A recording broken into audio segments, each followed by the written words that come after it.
കുറിച്ചാണെങ്കിൽ തന്നെ അമ്മയുടെ വിവാഹം കഴിഞ്ഞപ്പോൾ കണ്ടായിരുന്നോ? ഇപ്പം അത് അമ്മയുടെ ഇഷ്ടം. ഞാൻ അങ്ങനത്തെ കാര്യം സൈഡിലോട്ട് ഞാൻ മൈൻഡ് ചെയ്യാറ്. അതുപോലെ അത് മുന്നേ പറഞ്ഞിട്ടുണ്ട്, ഇപ്പം അമ്മ കല്യാണം കഴിക്കുകയാണെങ്കിൽ അത് അമ്മയുടെ ഇഷ്ടം. അതിലൊരു അഭിപ്രായം. അപ്പോൾ ഈ ഒരു വീഡിയോ കണ്ടപ്പോഴത്തേക്ക് എനിക്ക് ഫീൽ ചെയ്തത് ഇതൊരു ഇൻ്റർവ്യൂ ആയിട്ടൊന്നും എനിക്ക് ഫീൽ ചെയ്തില്ല കേട്ടോ. നമ്മുടെ നാട്ടിലൊക്കെ പൊതുവേ കണ്ടുവരുന്ന ഒരു കാര്യമാണ് പരദൂഷണം. എനിക്കതുപോലെയൊക്കെയാണ് ഫീൽ ചെയ്തത്. അല്ലെങ്കിൽ കൊതിയും നുണയെന്നൊക്കെ പറയും.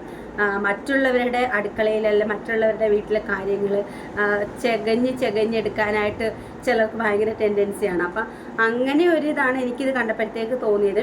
അപ്പോൾ ഈ ഒരു വീഡിയോ കണ്ടപ്പോഴത്തേക്ക് ഇതിനിടയിൽ കമൻസ് ഒക്കെ വായിച്ചു നോക്കിയാൽ ഒട്ടുമിക്ക ആൾക്കാർക്കും ഫീൽ ചെയ്തതും അങ്ങനെ തന്നെയാണ്.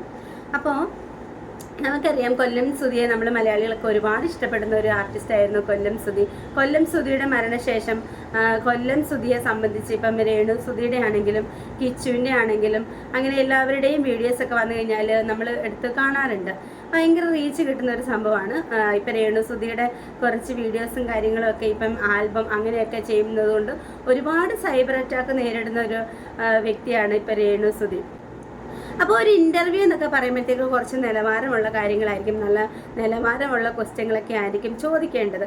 പക്ഷേ ഈ ഒരു കിച്ചുവിൻ്റെ അടുത്ത് ഇവർ കൂടുതലും ചോദിച്ചിരിക്കുന്നത് രേണു സുധിയെക്കുറിച്ചിട്ടാണ്. രേണു സുധിയെക്കുറിച്ചിട്ട് അറിയാൻ വേണ്ടിയിട്ടുള്ള കുറച്ച് കാര്യങ്ങളാണ് ഇവർക്ക് അറിയേണ്ടത്. രേണു സുധി ഈ കിച്ചുവിനെ വീട്ടിൽ നിന്നും അടിച്ചിറക്കി വിട്ടോ? രേണു സുധി രണ്ടാമത് കല്യാണം കഴിക്കുന്നതിൽ കിച്ചുവിന് എതിർപ്പ് വല്ലതും ഉണ്ടോ? അഥവാ ഇനി എതിർപ്പില്ലെങ്കിൽ കിച്ചു കല്യാണത്തിന് കൂടുമോ? അമ്മയെന്നാണല്ലോ വിളിക്കുന്നത്. പിന്നെ ഋതപ്പനെയും കിച്ചുവിനെയും തമ്മിൽ ഏറ്റവും കൂടുതൽ സ്നേഹം കിച്ചുവിനോടാണ് പല വീഡിയോസിലും രേണു സുധി പറഞ്ഞിട്ടുണ്ട്. അതൊക്കെ സത്യം തന്നെയാണോ? കിച്ചുവിനോടാണോ കൂടുതൽ സ്നേഹം? പിന്നെ അമ്മയുടെ വീഡിയോസുകളൊക്കെ കാണാറുണ്ടോ? ആൽബം കാണാറുണ്ടോ? അതൊക്കെ ചോദിക്കുമ്പോൾ ഈ കുട്ടി ചിരിക്കുകയാണ് ചെയ്യുന്നത്. അപ്പോൾ അതുപോലെ തന്നെ സിനിമ കാണാറുണ്ടോ? അങ്ങനെയൊക്കെ കുറേ കാര്യങ്ങൾ എല്ലാം ചോദിക്കുന്നത് നെഗറ്റീവായിട്ടുള്ള കാര്യങ്ങളാണ്. പിന്നെ കിച്ചു ഇവരിൽ നിന്ന് പിരിഞ്ഞോ, അല്ലെങ്കിൽ കിച്ചുവിന് ഇവരോട് എന്തെങ്കിലും എതിർപ്പുണ്ടോ? അതൊക്കെയാണ് പുള്ളിക്കാരിക്ക് അറിയേണ്ടത്. അല്ലാതെ വേറൊന്നും ഇപ്പം കൊച്ചു പഠിക്കുന്നുണ്ടോ, അല്ലെങ്കിൽ കൊച്ചിൻ്റെ പഠിത്ത കാര്യങ്ങൾ എങ്ങനെയാണ്, ഇനി എന്താണ് പ്ലാൻ, അങ്ങനെയുള്ള കാര്യങ്ങളൊന്നുമല്ല ചോദിക്കുന്നത് മൊത്തം രേണു സുധി നോക്കാറുണ്ടോ, രേണു സുധി പൈസ അയച്ചു തരാറുണ്ടോ, രേണു സുധി പിന്നെ വിളിക്കാറുണ്ടോ, സ്നേഹമുണ്ടോ, പഴയതുപോലെ നിങ്ങൾക്കിടയിൽ ഇപ്പോൾ ഒരു ഗ്യാപ്പ് വന്നിട്ടുണ്ടോ അച്ഛൻ്റെ മരണശേഷം, അങ്ങനെയൊക്കെ കുറേ കാര്യങ്ങളാണ് ചോദിക്കുന്നത്. മൊത്തമില്ല നമ്മൾ പണ്ടൊക്കെ കണ്ടിട്ടുണ്ട്, ഓരോ വീട്ടിൽ എന്തെങ്കിലുമൊക്കെ സംഭവിക്കുമ്പോഴത്തേക്ക് അതിൻ്റെ അടുത്ത് പോയി നിന്നിട്ട് അവിടുന്ന് ചിരണ്ടി എടുക്കാനായിട്ട് നോക്കാറുണ്ട്. മാക്സിമം അവിടെ ഊറ്റിയെടുത്തിട്ട് അടുത്ത വീട്ടിൽ കൊണ്ട് പറയുക. ഇതിനെയാണ് പരദൂഷണം എന്ന് പറയുന്നത്. അപ്പോൾ ഈ കിച്ചുവിന് തന്നെ നമുക്കറിയാം, അധികം പ്രായമൊന്നും ആയിട്ടില്ല, എത്രത്തോളം വയസ്സുണ്ട്, അത്രയധികം പക്വതയും കാര്യങ്ങളൊന്നും വന്നിട്ടില്ലാത്തൊരു കുട്ടിയാണ് കിച്ചു, നമുക്കറിയാവുന്നതാണ്. അപ്പോൾ ഈ ഒരു കുട്ടിയിൽ നിന്നും എന്തെങ്കിലുമൊക്കെ ഒന്ന് ചുരണ്ടി എടുക്കാൻ വേണ്ടിയിട്ടാണ് ഈ ഒരു ലേഡി ശ്രമിക്കുന്നത്. ഇതിനെയാണ് നമ്മൾ പരദൂഷണം എന്നൊക്കെ പറയുന്നത്. അല്ലാതെ ഇതിനെ നമ്മൾ എന്താണ് വിളിക്കുന്നത്? ഇതൊരു ഇൻ്റർവ്യൂ ആയിട്ട് നമുക്ക് കാണാനായിട്ട് പറ്റുമോ? ഇതിനെ നമുക്ക് ശരിക്കും പറഞ്ഞാൽ ഒരു പരദൂഷണമൊക്കെ ആയിട്ട് നമുക്ക് കാണാനായിട്ട് കഴിയത്തുള്ളൂ. എനിക്കിത് കണ്ടപ്പോഴത്തേക്ക് ഈ കൊച്ചിൻ്റെ വായിൽ നിന്നും എന്തെങ്കിലും ഒന്ന് അബദ്ധവശാൽ എന്തെങ്കിലും ഒരു നെഗറ്റീവായിട്ടൊരു കാര്യം വീണ് കിട്ടിക്കഴിഞ്ഞാൽ ഈ കൊച്ചിൻ്റെ ഭാവി പിന്നെ എന്തായിരിക്കും? ഇത് ഈ ചോദിക്കുന്ന വ്യക്തികളൊന്നും മനസ്സിലാക്കുന്നുണ്ടോ? കാരണം ഒരു ചെറിയ കുട്ടിയാണ്, അതിനെന്ത് പറയണം, എങ്ങനെ പറയണം എന്ന് പോലും ചിലപ്പോൾ അറിവുണ്ടായിരിക്കത്തില്ല. എല്ലാവരും അത് തന്നെയാണ്. കിച്ചു എന്ത് ചെയ്ത്, കിച്ചു എവിടെയാണ്, കിച്ചു കഴിച്ചോ, കിച്ചു രേണുസുധിയോട് ഇങ്ങനെയാണ് രേണുസുധി ആ വീട്ടിൽ നിന്ന് കിച്ചുവിനെ പുറത്താക്കിയോ, കിച്ചുവിന് പിന്നെയും പറഞ്ഞു കൊടുക്കുന്നുണ്ട് കിച്ചുവിൻ്റെ പേരിലാണോ ഈ വീട്, അങ്ങനെയൊക്കെയുള്ള കാര്യങ്ങളൊക്കെയാണ് ചോദിക്കുന്നത്. ശരിക്കും പറഞ്ഞാൽ ഇതൊക്കെ കണ്ടു കഴിഞ്ഞു കഴിഞ്ഞാൽ എന്താണ് നമ്മൾ പറയേണ്ടത്? ഞാനിതിന് മുമ്പ് തന്നെ രേണു സുധിയുടെ 1-2 വീഡിയോസ്, ഞാൻ 2 വീഡിയോസ് ഷോർട്ട് വീഡിയോ ചെയ്തിട്ടുണ്ട്. പക്ഷെ ഞാൻ വീഡിയോ ചെയ്യില്ല എന്ന് വിചാരിച്ചു. കാരണം അവരെങ്ങനെയെങ്കിലും ജീവിച്ചോട്ടെ. അവർക്കിപ്പം ഇതിൽ നിന്നും എല്ലാവരും പറയുന്നുണ്ട്, ഇവർ അഭിനയിക്കുന്നതിനെ കുറിച്ചൊക്കെ കുറ്റം പറയുന്നുണ്ട്. അപ്പം അവർ ഒരു തൊഴിൽ മേഖല തിരഞ്ഞെടുത്തു, ആ ഒരു രീതിയിൽ പോകുന്നതിന് നമുക്ക് എന്താ പിടിച്ചപാട്? നമ്മളാരും അല്ലല്ലോ ഇവർക്ക് ചെലവിന് കൊടുക്കുന്നത്. എനിക്ക് അങ്ങനെയാണ് തോന്നിയിട്ടുള്ളത്.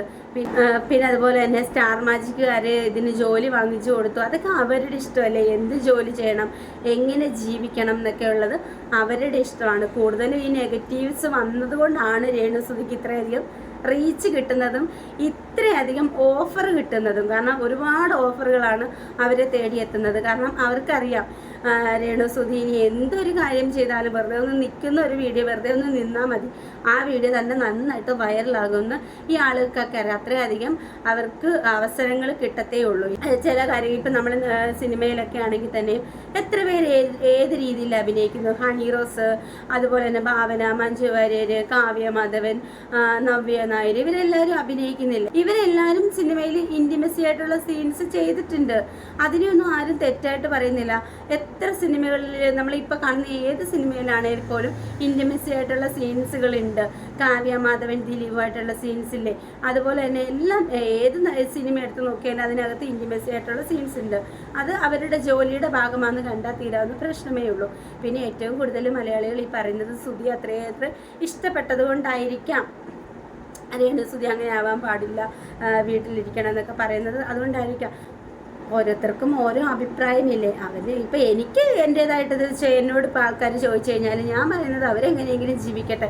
കാരണം നമ്മളല്ലല്ലോ ചിലവിന് കൊടുക്കുന്നത്, നമ്മൾ കൊടുത്തിട്ടല്ലല്ലോ അവർ ജീവിക്കുന്നത്. അവർ ജോലി ചെയ്യുന്നു, അവർ ജീവിക്കുന്നു, അവരുടെ വഴി അവർ തിരഞ്ഞെടുത്തു, അത്രയേ ഉള്ളൂ. അതിൽ നിന്ന് അവർക്ക് നേട്ടമുണ്ടായാലും അവർക്ക് തന്നെ, അതിൽ നിന്ന് അവർക്ക് കോട്ടമുണ്ടായാലും അവർ തന്നെ നേരിടണം, അവർ തന്നെ അനുഭവിക്കണം. ഈ പറയുന്നത് നമ്മളാരും അല്ല അനുഭവിക്കാൻ പോകുന്നത്. അപ്പോൾ അതുകൊണ്ട് തന്നെ നമ്മൾ വെറുതെ പോയി കമൻറ്റ് ഇട്ട് അവരെ ചീത്ത വിളിച്ചത് കൊണ്ടോ ഒന്നും മാറാനായിട്ടൊന്നും പോകുന്നില്ല. പിന്നെ മെയിനായിട്ട് എനിക്ക് തോന്നിയൊരു നെഗറ്റീവ് കാര്യരീതിയിൽ ഈ ഒരു ഇൻ്റർവ്യൂ കണ്ടപ്പോഴത്തേക്ക് പറയണം എന്ന് തോന്നി. ഇപ്പോൾ ആ കൊച്ചിൻ്റെ മനസ്സിൽ പോലും ഒരു കുത്തിത്തിരിപ്പ് ഉണ്ടാക്കാനായിട്ടാണ് ഈ ഇൻ്റർവ്യൂ നടത്തിയ ഒരു ലേഡി ശ്രമിച്ചിരിക്കുന്നത്. അപ്പോൾ അതൊരു നെഗറ്റീവായിട്ട് എനിക്ക് തോന്നിയത് കൊണ്ടാണ് കേട്ടോ ഞാൻ ഈ ഒരു വീഡിയോ ചെയ്യുന്നത്. അപ്പോൾ അവർ നല്ലതായിട്ടാണ് ജീവിക്കുന്നത്. ചെറിയ പ്രായത്തിലാണ് ഈ രേണുസുധി അവരുടെ ജീവിതത്തിലേക്ക് ചെല്ലുന്നത്. എല്ലാ വീഡിയോസിനകത്തും പറയുന്നുണ്ട് സ്വന്തം മകനെ പോലെയാണ് അവർ വളർത്തിയതും നോക്കിയതും. ഇപ്പോഴും അങ്ങനെ തന്നെയാണ്. കൊല്ലം സുധി മരിച്ചു പോയെങ്കിൽ പോലും അതിനൊരു മാറ്റവും ഒരു കോട്ടവും വന്നിട്ടില്ല. ഇപ്പോഴും അങ്ങനെ തന്നെയാണെന്ന് അവർ പറയുന്നുണ്ട്. ആ കുട്ടിയും പറയുന്നുണ്ട് അങ്ങനെ തന്നെയാണെന്ന്. പിന്നെ നമുക്കെന്താ പ്രശ്നം, അവരെങ്ങനെയെങ്കിലും ജീവിക്കട്ടെ. ഇപ്പം ആ കൊച്ചു പഠിക്കുന്നുണ്ട്, കൊല്ലത്ത് നിന്നാണ് അത് പഠിക്കുന്നത്. അപ്പം വീഡിയോസ് കണ്ടിട്ടുണ്ടോ, വീഡിയോസ് കാണുമ്പോൾ നാണക്കേട് ഫീൽ ചെയ്യുന്നുണ്ടോ എന്നൊക്കെ പറയുന്നത് നമ്മളല്ലല്ലോ അവർക്ക് ചിലവിന് കൊടുക്കുന്നത്. അതുകൊണ്ട് തന്നെ അതിൽ വലിയ അഭിപ്രായം പറയാനൊന്നും ഞാനാളല്ല. അവരവരുടെ വഴി തിരഞ്ഞെടുത്തു. അതിൽ നിന്ന് നേട്ടമായാലും അവർക്ക് കോട്ടമായാലും അനുഭവിക്കുന്നത് അവർ തന്നെ. നമ്മൾ മറ്റുള്ളവരുടെ കാര്യങ്ങൾ നോക്കാതെ നമ്മുടെ കാര്യങ്ങൾ നോക്കി ജീവിക്കുക. നമുക്ക് ഇഷ്ടമുണ്ടെങ്കിൽ വീഡിയോ കാണുക, ഇല്ലെങ്കിൽ നമ്മളങ്ങ് സ്റ്റോൾ ചെയ്ത് പോവുക, അത്രേ ഉള്ളൂ. ആവശ്യമില്ലാതെ ചെയ്യുന്ന ബാക്ക് കമൻറ്റ് ഇട്ടിട്ട് നമ്മുടെ സമയം തന്നെയാണ് പോകുന്നത്. എന്ത് കാര്യത്തിന്? നിങ്ങൾക്ക് ഇഷ്ടപ്പെട്ട വീഡിയോസ് ഏതാണോ അത് കാണുക. ഈ ഇത്രയും കമൻറ്റ് ഇടുന്നവർ തന്നെയായിരിക്കും ഏറ്റവും കൂടുതൽ അവർ വീഡിയോ കാണുന്നത്, അല്ലേ? ശരിയല്ലേ? ഈ ബാക്ക് കമൻറ്റ് ഇടുന്ന ഓരോ വ്യക്തികളും രേണുസുധിയുടെ ഏത് വീഡിയോസ് വന്നു കഴിഞ്ഞാലും അത് കാണുന്നുണ്ടാവും. അപ്പോൾ വെറുതെ എന്തിനിങ്ങനെ കിടന്ന് ഓരോ വീഡിയോസിൻ്റെ മുന്നിൽ കമൻറ്റ് ചെയ്യുന്നൊക്കെ പോട്ടെ, അതൊരു സ്വാഭാവികമാണെങ്കിൽ എന്തൊക്കെ കമൻറ്റ് വരും നമുക്ക് പറയാൻ പറ്റത്തില്ലല്ലോ. നല്ല കമൻറ്റ് മാത്രമേ ഇടാവൂ എന്നൊന്നും നമുക്ക് പറയാൻ പറ്റത്തില്ല. പക്ഷേ ഈ ഇൻ്റർവ്യൂവിൽ എനിക്ക് പ്രതികരിക്കണം എന്ന് തോന്നി. ഈ ഇൻ്റർവ്യൂ ചെയ്തത് എന്തായാലും ശരിയായില്ല. കൊച്ചിനോട് ചോദിക്കേണ്ട ചോദ്യങ്ങളൊന്നും അല്ല ചോദിക്കേണ്ടത്. കാരണം എന്ന് വെച്ച് കഴിഞ്ഞാൽ സ്വന്തം അമ്മേനെ പോലെയാണ് അവർ ആ കൊച്ചിനെ നോക്കുന്നത്. അവിടെ അല്ല നിൽക്കുന്നെങ്കിലും ഈ കൊച്ചിന് വേണ്ടിയിട്ട് എന്നിട്ട് അതിനകത്ത് ചോദിക്കുന്നുണ്ട്, എല്ലാ വീഡിയോയിൽ പറഞ്ഞതുപോലെ തന്നെയാണോ കിച്ചുവിനായിട്ടൊരു റൂം മാറ്റി വെച്ചിട്ടുണ്ട്, ആ റൂം ഇപ്പോഴും കിച്ചുവിന് തന്നെയാണോ, അത് അങ്ങനെ തന്നെയാണോ എന്നൊക്കെ ചോദിക്കുന്നുണ്ട്. ആ ചോദ്യത്തിൽ തന്നെ നമുക്ക് മനസ്സിലാകും ഇവർ ഇങ്ങനെ സ്കൂ ചെയ്ത് ഇതിൻ്റെ മനസ്സിലേക്ക് വിടുകയാണ് ഓരോ കാര്യങ്ങൾ. അപ്പോൾ എന്ത് കാര്യത്തിനായി ഒരു ഇൻ്റർവ്യൂ ശരിക്കും പറഞ്ഞാൽ ഇങ്ങനെയുള്ള ഇൻ്റർവ്യൂസ് കൊടുക്കാതിരിക്കുകയാണ് ചെയ്യുന്നത്. അവരുടെ പാടിനെ അവർ ജീവിക്കുക. വീഡിയോസ് ചെയ്തിട്ടാണേലും ആൽബംസ് ചെയ്തിട്ടാണേലും അവർക്ക് എങ്ങനെയാണോ ഇഷ്ടം അങ്ങനെ ജീവിക്കുക. കിച്ചു എന്ന് പറയുന്ന കൊച്ചിനോട് എനിക്ക് പറയാനുള്ള നന്നായിട്ട് പഠിക്കുക, നല്ലൊരു നിലയിലെത്താൻ നോക്കുക, അത്രേ ഉള്ളൂ. ഈ നെഗറ്റീവ് കമൻറ്റ്സിനോടും നെഗറ്റീവ്സ് വീഡിയോസും മാക്സിമം കാണാതിരിക്കുക, അത്രേ എനിക്ക് പറയാനുള്ളൂ. അപ്പോൾ എനിക്ക് ഒരു ഇൻ്റർവ്യൂ കണ്ടപ്പോൾ ഇതൊരു പറയണമെന്ന് തോന്നിയത് കൊണ്ടാണ് കേട്ടോ ഞാൻ ഈ ഒരു വീഡിയോ ചെയ്യുന്നത്. അപ്പോൾ നിങ്ങളുടെ അഭിപ്രായം എന്താണെന്ന് വെച്ചാൽ നിങ്ങൾ കമൻറ്റ് ചെയ്യുക. പിന്നെ നമ്മുടെ വീഡിയോസ് നിങ്ങൾക്ക് ഇഷ്ടമായിട്ടുണ്ടെങ്കിൽ നിങ്ങൾ സബ്സ്ക്രൈബ് ചെയ്യാനും കൂടി മറക്കരുത്. അപ്പോൾ പുതിയൊരു വീഡിയോ ആയിട്ട് വീണ്ടും കാണാം. ടാറ്റാ.